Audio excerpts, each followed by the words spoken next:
Hello,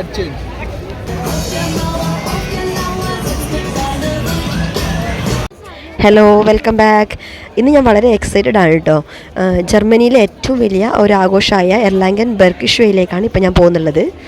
എല്ലാ വർഷവും ഞാൻ പോകാറുണ്ടെങ്കിലും ഒരു തവണ മാത്രമേ ഞാൻ വീഡിയോ അപ്ലോഡ് ചെയ്തിട്ടുള്ളൂ. അന്ന് എനിക്കിതിനെക്കുറിച്ച് അത്രയും ഐഡിയ ഉണ്ടായിരുന്നില്ല, കാരണം വന്ന ടൈമിലായിരുന്നു ജർമ്മനിയിൽ. ഇപ്പോഴാണെങ്കിൽ ഓരോ കാര്യങ്ങൾ അറിഞ്ഞു വരികയാണ്. അപ്പോൾ നമുക്ക് ബിയർ ഫെസ്റ്റിനെ കുറിച്ച് കൂടുതൽ അറിയാം.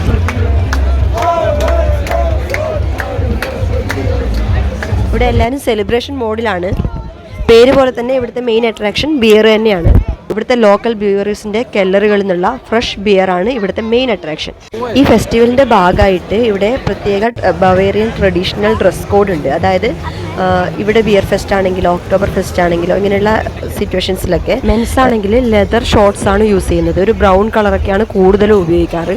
പിന്നെ ഷർട്ട് ആണെങ്കിൽ ഒരു ബ്ലൂ ചെക്ക് ഷർട്ട് ആയിരിക്കും, അല്ലെങ്കിൽ റെഡ് ചെക്ക് ഷർട്ട്, അല്ലെങ്കിൽ വൈറ്റ് ഷർട്ടിൻ്റെ മുകളിൽ ഈ ലെതറിൻ്റെ തന്നെ ഒരു കോട്ട് കിട്ടും, അതുകൂടി ഉപയോഗിക്കാറുണ്ട്. ഇപ്പോൾ ഈ വീഡിയോയിലൂടെ നോക്കിയാൽ നിങ്ങൾക്ക് കാണാൻ പറ്റുമത്. ഗേൾസ് ആണെങ്കിൽ ഡെൻഡിൽസ് ആണ് യൂസ് ചെയ്യുന്നത്. ഡെൻഡിൽസ് എന്നാണ് അതിൻ്റെ പ്രൊനൗൺസിയേഷൻ. വൈറ്റ് ബ്ലൗസ് ആയിരിക്കും, വൈറ്റ് അല്ലെങ്കിൽ ബ്ലാക്ക് ഉപയോഗിക്കുന്നുണ്ട്. പിന്നെ സ്കേർട്ടുണ്ട്. സ്കേർട്ടിൻ്റെ മുകളിൽ ഒരു ആപ്രോൺ ടൈപ്പ് ഒരു ഇത് മുകളിലിടും. പിന്നെ ഇതിൻ്റെ പ്രത്യേകത എന്ന് പറയുന്നത് ഗേൾസിൻ്റെ ഡ്രസ്സിന് ഒരു റിബൺ ഉണ്ടാവും. ആ റിബൺ യൂസ് ചെയ്ത് നമുക്ക് മാരിറ്റൽ സ്റ്റാറ്റസ് മനസ്സിലാക്കാൻ പറ്റും എന്നാണ് പറയുന്നത്.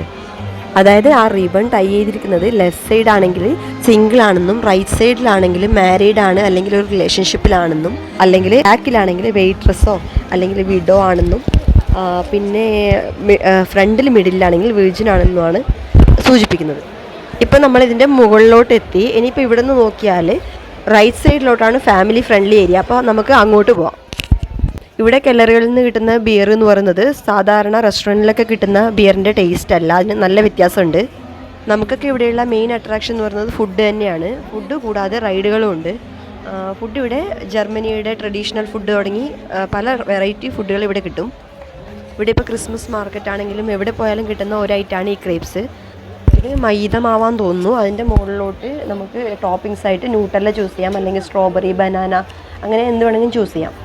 ഇപ്പോൾ ഇവിടെ സാധാരണയായിട്ട് ന്യൂട്ടല്ല തന്നെയാണ് കൂടുതൽ ആൾക്കാരും വാങ്ങിക്കുന്നത്. ഇത് ജർമ്മനിയുടെയും ഫ്രാൻസിൻ്റെയൊക്കെ ട്രഡീഷണൽ ഫുഡാണെന്ന് തോന്നുന്നു. ഇതിങ്ങനെ ചൂടോട് കഴിക്കുമ്പോൾ മാത്രമാണ് ടേസ്റ്റ്, അല്ലാതെ ഇത് വലിയൊരു നമ്മുടെ ഇന്ത്യൻ ഫുഡുമായിട്ട് കമ്പയർ ചെയ്യുമ്പോൾ അത്ര വലിയ സംഭവമൊന്നുമല്ല.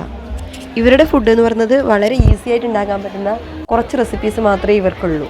ഇനിയിപ്പോൾ ഇതാണെങ്കിൽ ലാങ്കോസ് ആണ്. ലാങ്കോസ് മൈദയുടെ തന്നെ ഓയിലിൽ ഫ്രൈ ചെയ്തെടുത്തൊരു സാധനമാണ്. ഏകദേശം നമ്മുടെ പൂരിയൊക്കെ പോലെ അതിൻ്റെ വേറെ ബ്രെഡ് വേർഷൻ. അതിലോട്ട് ചീസൊക്കെ ഇട്ട് നമുക്കതിൻ്റെ മുകളിൽ ടോപ്പിങ്സ് ആയിട്ട് യോഗേർട്ടോ അങ്ങനെ എന്തെങ്കിലും ഒഴിക്കാൻ പറ്റും. പിന്നെ ഇവിടുത്തെ മെയിൻ അട്രാക്ഷൻ എന്ന് പറയുന്നത് റൈഡാണ്. ഒരുപാട് റൈഡ്സ് ഉണ്ട് ഇവിടെ. അത് ജെയിൻ വീലാണെങ്കിലും കുട്ടികൾക്കുള്ള കേബിൾ കാർ, അങ്ങനെ ഒരുപാട് റൈഡ്സ് ഉണ്ട്.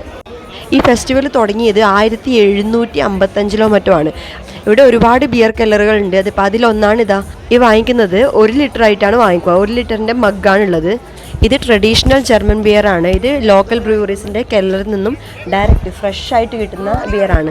അതുകൊണ്ട് തന്നെ ഇതിൻ്റെ പ്രൈസും കൂടുതലാണ്. നമുക്ക് സാധാരണ സൂപ്പർ മാർക്കറ്റിൽ പോയാൽ 1 ലിറ്ററിന് 4 യൂറോ മറ്റാണെങ്കിൽ ഇവിടെ 13 യൂറോ ആണ് കൊടുക്കുന്നത്.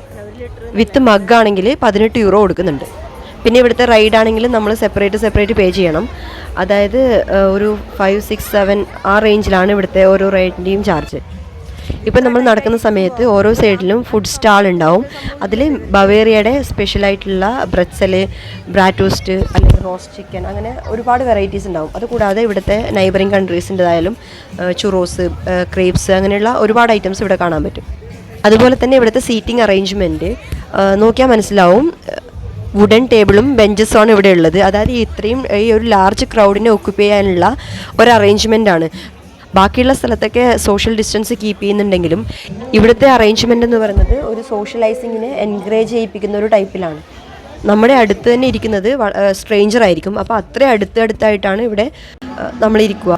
അതുപോലെ തന്നെ കുറച്ച് മിനിറ്റുകൾ കൊണ്ട് തന്നെ അടുത്തിരിക്കുന്നവരുമായി നമ്മൾ നല്ല ഫ്രണ്ട്ലി ആവുകയും ഒരുപാട് കാര്യങ്ങൾ സംസാരിക്കുകയും ചെയ്യും.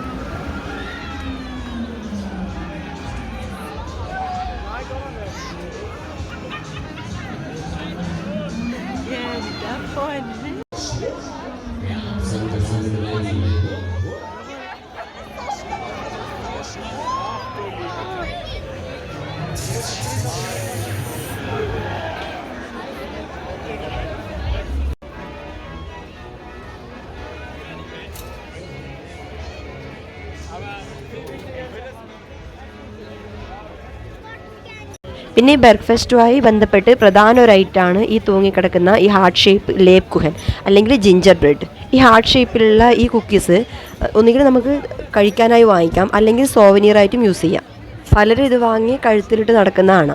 ഇത് ഐസിങ് കൊണ്ട് ഡെക്കറേറ്റ് ചെയ്തിട്ടും ഉണ്ടാവും. പിന്നെ ഇതിനകത്ത് ഐ ലവ് യു അല്ലെങ്കിൽ ഐ ലവ് മമ്മ അങ്ങനെയുള്ള പല റൈറ്റിങ്സും ഉണ്ടാവാം. പിന്നെ ഇവിടുത്തെ എല്ലാ ഫെസ്റ്റിനും കാണുന്ന വേറൊരു ഐറ്റമാണ് ഈ ചോക്ലേറ്റ് ഡിപ്പ് ചെയ്തിട്ടുള്ള ഫ്രൂട്ട്. ഇവിടെ എല്ലാ ടൈപ്പ് ഫ്രൂട്ട്സും ഉണ്ടാവും. വാട്ടർമെലൺ തുടങ്ങി ആപ്പിൾ, സ്ട്രോബെറി, ബനാന അങ്ങനെയുള്ള എല്ലാ ടൈപ്പ് ഫ്രൂട്ട്സിനെയും വൈറ്റ് ചോക്ലേറ്റിലോ ഡാർക്ക് ചോക്ലേറ്റോ അല്ലെങ്കിൽ നോർമൽ ചോക്ലേറ്റിലോ ഡിപ്പ് ചെയ്ത് വെച്ചിട്ടുള്ളതാണ് ഇത്. ഈ കാണുന്നതാണ് ബവേറിയൻ സ്റ്റേറ്റിൻ്റെ സ്പെഷ്യൽ ഐറ്റം ബ്രാറ്റോസ്റ്റ്. ഇപ്പോൾ നമ്മൾ ഓർഡർ ചെയ്തിരിക്കുന്നത് 1/2 മീറ്റർ നീളത്തിലുള്ള ഒരു ബ്രാറ്റോസ്റ്റാണ്. ബ്രാറ്റോസ്റ്റ് കൂടുതലായിട്ടും പോർക്കാണ് ഉണ്ടാവാറ്.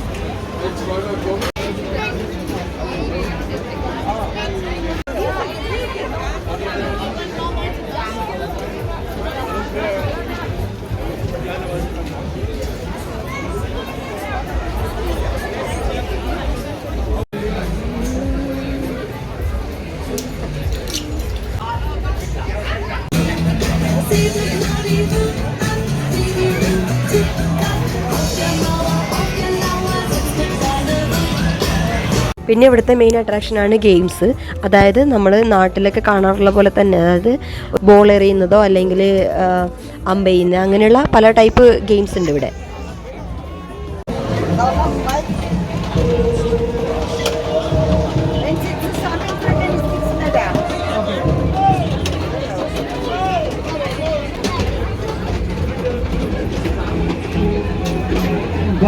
പിന്നെ ഇവിടുത്തെ ഫെസ്റ്റിവലിലൊക്കെ കാണുന്ന വേറൊരു ഫുഡ് ഐറ്റമാണ് ചുറോസ്.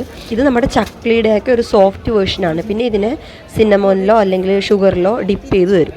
ചില സ്റ്റാളുകളിൽ ന്യൂട്ടെല്ല ഡിപ്പും കിട്ടാറുണ്ട്. നമ്മൾ ഉച്ചയ്ക്ക് വന്നുകൊണ്ട് തന്നെ അധികം ക്യൂ ഒന്നും കിട്ടിയിട്ടില്ല നമുക്ക്. ആൾക്കാരൊക്കെ വരുന്നത് വൈകുന്നേരം ആകുമ്പോഴാണ്. രാത്രിയൊക്കെ ആകുമ്പോൾ നല്ല ക്രൗഡായിരിക്കും. ആ സമയത്ത് കുട്ടികളെയൊന്നും കൊണ്ട് വരാൻ പറ്റില്ല ഇങ്ങോട്ട്. ഇത് ജെയിൻ വീൽ കയറിയുള്ള ടോപ്പ് വ്യൂ ആണ്. എർലാങ്ങൻ ടൗൺ മൊത്തം കാണുന്നുണ്ട്. പിന്നെ ഇവിടുന്ന് മരങ്ങൾ കൂടുതലായതുകൊണ്ട് നമുക്ക് ഇതിൻ്റെ ടോപ്പ് വ്യൂ എന്ന് നോക്കുമ്പോൾ ഈ ക്രൗഡ് ഫുള്ളായിട്ട് കാണാൻ പറ്റില്ല. ഇതിപ്പോൾ നമ്മൾ വന്ന സ്ഥലത്ത് മാത്രമുള്ള ക്രൗഡാണ്. ഇതിന് കുറച്ചുകൂടി അങ്ങോട്ട് നല്ല ക്രൗഡായിരിക്കും. ആ ഭാഗത്ത് കൂടുതലും ബാച്ചിലേഴ്സ്, ഫ്രണ്ട്സ് അല്ലെങ്കിൽ കൊളീഗ്സ് ഒക്കെയാണ് കൂടുതലും ഉണ്ടാവുക. ഫാമിലി കുട്ടികളൊക്കെ ഉള്ളവർ മാക്സിമം ഈ ഭാഗത്തായിരിക്കും ഉണ്ടാവുക. പിന്നെ പറയാനുള്ളത് ഇതിൻ്റെ ഇനാഗ്രൽ ഫംഗ്ഷനെ കുറിച്ചാണ്. എർലാങ്ങൻ ടൗണിൻ്റെ മേയറാണ് ഇതിൻ്റെ ഇനാഗ്രേഷൻ നടത്തുന്നത്. ഇനാഗ്രേഷൻ ടൈമിൽ ഫ്രീ ബിയർ കിട്ടും. അപ്പോൾ ഇതിനായിട്ട് ഭയങ്കര ആൾക്കാരായിരിക്കും ഈ സമയത്ത് വന്നിട്ടുണ്ടാവും ഇവിടെ. പിന്നെ ഫസ്റ്റ് ബിയർ ബാരൽ പൊട്ടിക്കുന്ന സമയത്ത് വലിയൊരു ചടങ്ങാണ്. ആ സമയത്ത് ഫുൾ സൗണ്ടൊക്കെ ആയി ഭയങ്കര ബഹളമായിരിക്കും ഇവിടെ.